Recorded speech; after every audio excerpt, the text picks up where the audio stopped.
maestra para desarrollar una retroalimentación que propicie y mejore el aprendizaje del estudiante, ¿ya? Le comento que ayer una maestra me preguntaba y me decía: profesor Julio, en una de sus intervenciones, usted ha dicho que la retroalimentación tiene que ser formativa y descriptiva. ¿Esto implica que no puedo hacer retroalimentación reflexiva y de descubrimiento? No, para nada. Lo que yo digo es que la retroalimentación para el aprendizaje tiene un primer nivel y un primer momento que es importantísimo y que tiene que ser formativa, tiene que ser descriptiva, es decir, tiene que decirle al estudiante cuáles son sus niveles de logro, qué avances tiene, qué dificultades tiene, pero con mucho detalle. Y lo otro es que si yo quiero hacer una retroalimentación reflexiva y por descubrimiento, que sería muy importante que lo hagan, lo que necesito es interacción directa entre el estudiante y mi persona. Y eso solo lo puedo hacer o en la presencialidad o cuando estamos en un aula virtual como el que estamos ahora y el estudiante me puede responder a la pregunta que le hago, le puedo repreguntar, lo puedo llevar a otro nivel de reflexión. O de repente estoy en el chat a través del WhatsApp y ahí también el estudiante puede ir y venir. Ahí yo lo puedo llevar a otro nivel de reflexión, pero necesito, para descubrimiento y reflexión, yo necesito interacción. En la retroalimentación también hemos tenido algunos tipos de prácticas habituales, ¿no? Donde el maestro corregía, identificaba errores, calificaba, colocaba bien, mal o felicitaba. Y nada más, le devolví el trabajo. Ahí hay, por ejemplo, un trabajo donde el profesor en la primera, digamos, descripción que hace el estudiante sobre la descripción demográfica, la explosión demográfica, le pone un check. Y en cambio, en la segunda, sobre el crecimiento de energía, le pone una X. Y en la tercera descripción le pone signo de interrogación. Y en la descripción general le pone un check. ¿Qué significa eso para el estudiante? ¿Qué significa el check? ¿Lo hizo bien? ¿Todo está muy bien? ¿La redacción, el fondo, la respuesta, todo está bien? ¿Por qué hay una X? Todo está mal. No tiene idea. Pero ¿qué tiene que tener en cuenta entonces para hacerlo bien? ¿Y qué significan los signos de interrogación? Entonces, ¿qué sucede? En unas prácticas habituales de retroalimentación, a veces nosotros les enviamos a los estudiantes checks, aspas, interrogaciones o pequeños apuntes que le digan muy bien, mal, felicitaciones, y ahí terminó la retroalimentación. En ese proceso, el estudiante deja de ser el centro del aprendizaje. Solo recibe errores, calificaciones, y no comprende qué y cómo mejorar, porque no le describe ahí nada. Entonces, estas prácticas habituales felizmente ya están siendo cada vez más desterradas, ya no están, y más bien estamos llevando al estudiante a nuevos procesos de reflexión. Como yo les decía, la retroalimentación tiene que llevarlos a la reflexión. ¿Pero a la reflexión sobre qué? A una reflexión sobre qué aprende, a una reflexión sobre cómo aprende. Miren qué nos dice el CENEP. Yo siempre me gusta ir al CENEP porque es nuestro currículo, es a donde tenemos que ir, ¿ya? Dice, la retroalimentación consiste en devolver al estudiante información que describa sus logros o progresos en relación con los niveles esperados para cada competencia. Esta información le permite comparar qué debió hacer, lo que intentó lograr y lo que efectivamente hizo. Además de basarse en criterios claros y compartidos y ofrecer modelos o trabajos o procedimientos, ¿no? Entonces es importante que el maestro o la maestra siempre esté atento de si necesita modelar el trabajo del estudiante. Tal vez él no comprende los criterios, hay que modelarlo. Hay que establecer con claridad cuáles son los procedimientos. Y hay que ver siempre lo que quisimos hacer nosotros, lo que intentó hacer el estudiante y lo que realmente hizo. Porque esa es información relevante para que nosotros reajustemos la estrategia de enseñanza, ¿no? Entonces, Esto nos dice el currículo y nosotros tenemos que estar muy al tanto de lo que el proceso de retroalimentación nos está exigiendo, ¿no? Muy bien. Tenemos entonces evidencias de aprendizaje que hemos analizado seguro con nuestros criterios de evaluación, con nuestros instrumentos de evaluación, ¿no? Entonces la evidencia, cuando nosotros retroalimentamos, tenemos que enfocarla en ciertos aspectos que requieren lograr los estudiantes. Tenemos que dirigir, orientar su atención a cualidades y características particulares del trabajo. Estoy hablando aquí de una retroalimentación de proceso, una retroalimentación que permite que el estudiante conozca qué cosa le estamos pidiendo, qué propósito de aprendizaje tiene, cuáles son las cualidades y características del trabajo que tiene que hacer. Eso le estamos pidiendo, ¿no? Para que posteriormente también como maestros o maestras reconozcamos con claridad cuáles son los patrones de errores y lagunas que más atención requieren. ¿Por qué? Porque si el estudiante no recibe retroalimentación sobre sus errores, es probable que él persista en los mismos errores, porque nadie le está diciendo que está cometiendo error. No lo estamos llevando a niveles de reflexión que les permita a él descubrir qué errores está teniendo. Solamente le hemos enviado una X o un signo de interrogación. Ahí no le estamos diciendo nada. Tenemos que reflexionar con ellos sobre esos errores y por qué se están dando, para que justamente él también comprenda y los vuelva pues a mejorar, ¿no? Ahora, pero para mediar, para retroalimentar, necesitamos un marco de referencia explícito. ¿Cuál es nuestro marco de referencia explícito? El estándar de aprendizaje. Porque el estándar de aprendizaje nos va demostrando, nos va dando los niveles de complejidad de la competencia. Y con ellos nosotros podemos construir, formular los criterios de evaluación que luego pues nos van a permitir analizar esas evidencias de aprendizaje.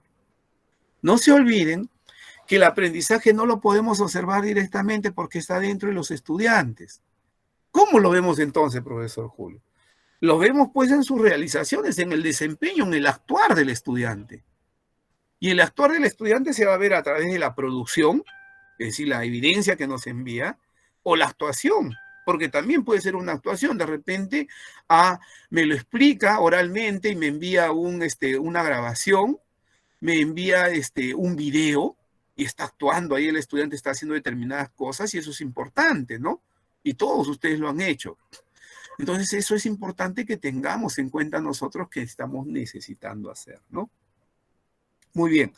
Sobre la retroalimentación, Anijovis nos dice que hay diversas estrategias de retroalimentación. Y había que diferenciarlas por el tiempo, la cantidad, el modo y la audiencia, ¿no? Hay retroalimentaciones que son inmediatas, que nos permiten corregir errores simples e inmediatos. Cuando yo estoy en el aula con el estudiante y estoy acompañándolo carpeta por carpeta o en los grupos, equipos de trabajo, le hago preguntas y repreguntas. ¿Para qué? Para que algunos errores que estoy identificando en su trabajo, ellos lo vayan corrigiendo y vayan identificándolo, ¿no? Pero también hay una retroalimentación diferida, cuando el aprendizaje es más complejo. Yo le pedí un ensayo al estudiante, yo no puedo hacer una retroalimentación inmediata ahí en el aula. Tendré que sentarme posteriormente y revisar el ensayo para ver cómo lo ha construido, qué argumentos ha utilizado y si está cumpliendo o no los criterios, ¿no? Es más, en esta educación a distancia, la mayor parte de la retroalimentación es diferida, es decir, es posterior, porque lo hacemos a través de los productos de los estudiantes que nos han enviado, después que hizo la actividad de aprendizaje, ¿no? Pero también Anijovis que nos dice que la cantidad de retroalimentación es importante, que yo tengo que focalizar, tengo que priorizar qué aspectos quiero retroalimentar yo, qué quiero yo retroalimentar. Puede ser que el estudiante yo encuentre un conjunto de debilidades y tiene necesidad de todo. Pero si yo le envío un abanico de situaciones en las cuales tiene que mejorar, el estudiante no va a mejorar, porque más bien se va a abrumar. Yo como maestro, como maestra, lo que tengo que hacer es focalizar, es priorizar. ¿Qué necesito que rápidamente el estudiante vaya mejorando? Para que su trabajo también vaya mejorando. Entonces, le envío determinados elementos que son clave que él mejore, ¿no?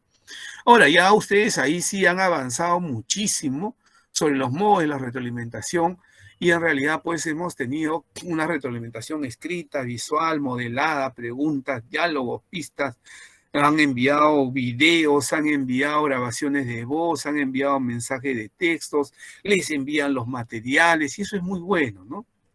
Y respecto a la audiencia, tenemos que hacer una retroalimentación individual, pero también podemos trabajar retroalimentación grupal o en grupos pequeños. En secundaria, los maestros y maestros se preocupan mucho por la retroalimentación, pero se preocupan más todavía cuando se recuerdan que tiene entre 200 a 300 estudiantes a su cargo. Entonces es muy complicado que pueda hacer retroalimentación individual a todos los estudiantes.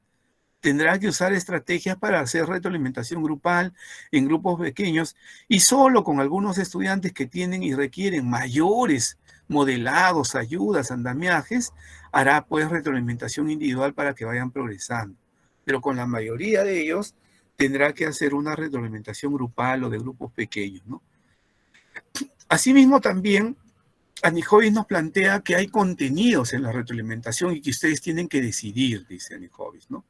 Dice, tengan cuidado, dice, porque la retroalimentación no puede ser homogénea, igual para todos. No es así. ¿Qué sucede? Y seguro les ha pasado, y justo, por ejemplo, hoy día iniciamos con una pésima noticia de una colega de la institución que ha fallecido, ¿no?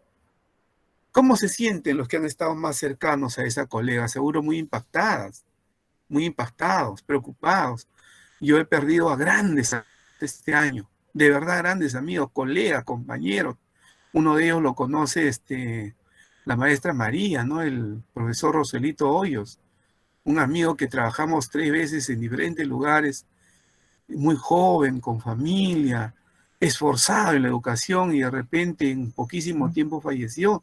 Eso impacta, de hecho, en nuestra situación emotiva, emocional. Entonces, de repente ustedes tienen un estudiante que acaba de perder a un familiar, ha perdido a la mamá, al papá, a la abuelita, al hermano, a la hermana, pero aún así les envía el trabajo. Y de repente el trabajo tiene un montón de problemas.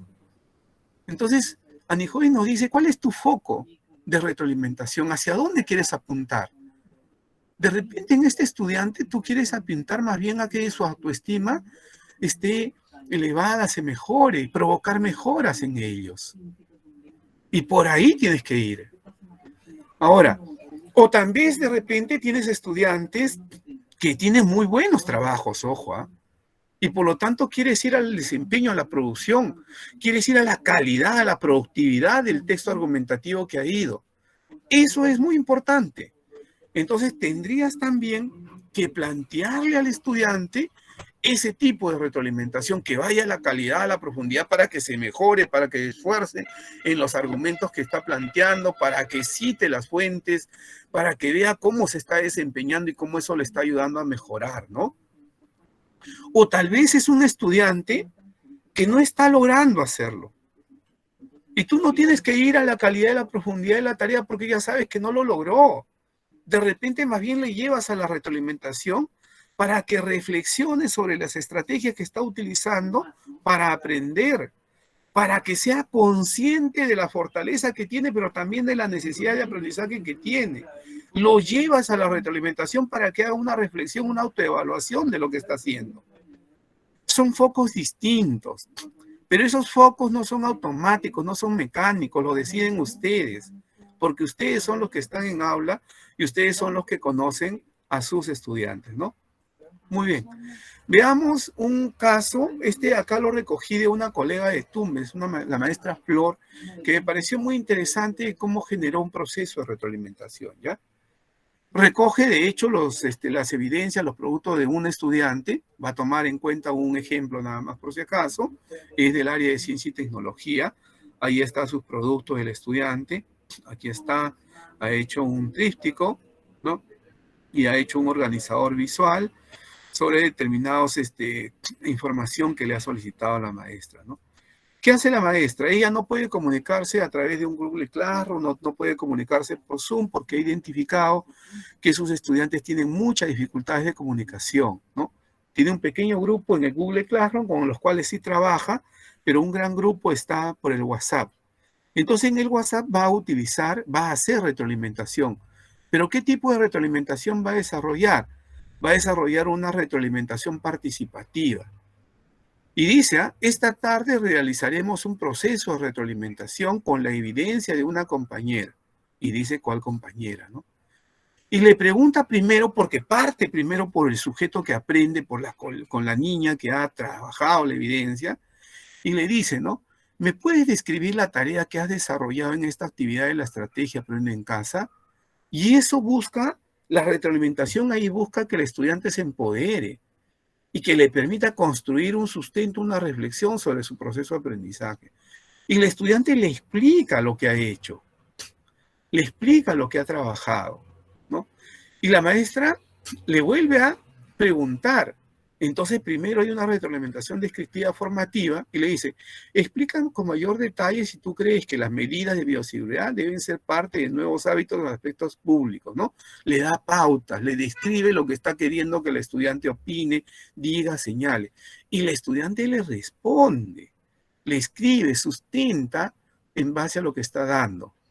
Pero también la maestra pasa, porque está en interacción, ojo lo que yo les decía, ¿no? Una retroalimentación formativa, descriptiva es necesaria, pero también pasa a una retroalimentación por descubrimiento y reflexiva, porque le pregunta, ¿qué pasaría si argumentas mejor las implicancias éticas, sociales y ambientales para promover una convivencia armoniosa en la comunidad?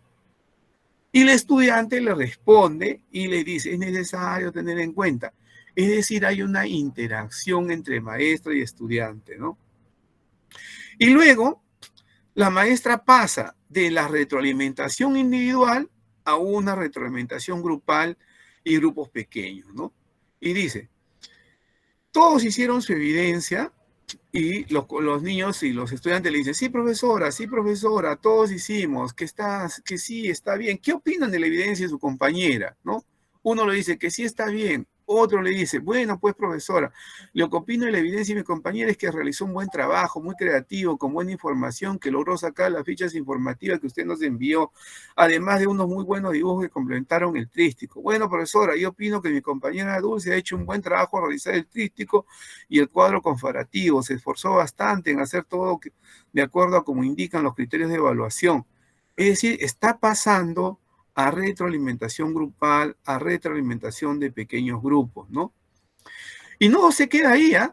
Le dice, han tenido en cuenta la estructura del tríptico como introducción, desarrollo, cierre, y los estudiantes responden. Y ella le vuelve a preguntar, ¿qué harán para mejorar? Creo que sí, pero me ha faltado la introducción, dice uno. Corregí el error que hemos cometido al realizar la actividad. Lo que haré para mejorar será buscar más información respecto al tema trabajado, cómo lo desarrollamos y prestaré más atención en clases y así entender bien lo que realizamos. Es decir, va a un foco de la retroalimentación que habla Nijovis, que dice orientar a la mejora, a un compromiso de cambio, ¿no? Y ahí continúa la maestra trabajando con los estudiantes y reconociendo, ¿no?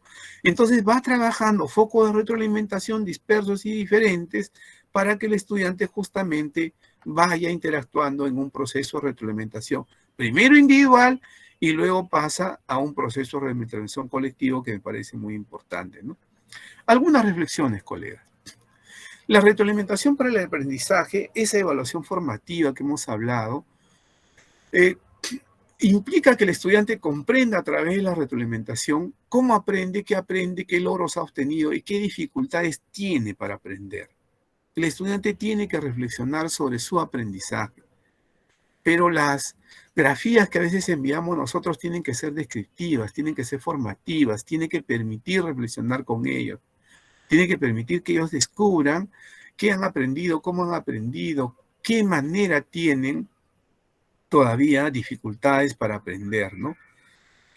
Entonces, los criterios de evaluación nos ayudará a brindar una retroalimentación formativa, descriptiva, que permita ir más allá de un símbolo, de bueno o malo, para pasar a describir logros, avances y dificultades de los estudiantes. Y como les decía, podemos ir a una retroalimentación reflexiva por descubrimiento si tenemos la oportunidad de estar en interacción entre uno y otro estudiante, ¿no? Bueno, yo quedo hasta ahí, les agradezco siempre su amable atención, espero haber respondido, haber trabajado lo que ustedes han querido por esta semana. Y siempre los invito más bien a visitarme. Ahí tengo una página pedagógica en Facebook.